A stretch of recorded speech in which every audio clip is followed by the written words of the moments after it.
Hello ka-organic! Welcome to my vlog. Sa mga hindi pa nakasubscribe dyan sa ating YouTube channel, please click like and subscribe na para updated kayo sa next video na i-upload ko. Thank you very much. Ayan. Meron ako ditong curly lettuce. Kunin natin kunin yung mga damo.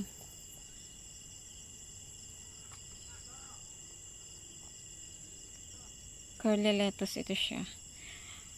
Mataba siya masyado. Ayan.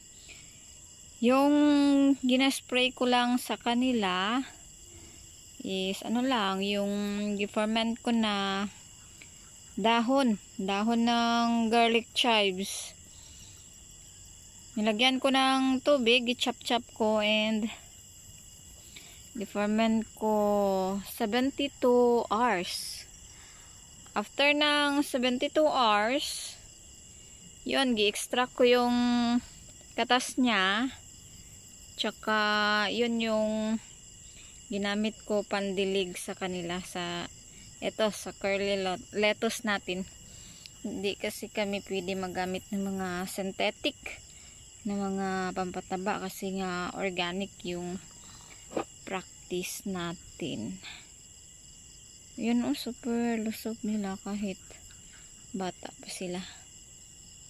So 1 week from now, pwede na ito sila ilipat sa mga plat natin or pwede na itanim sa field.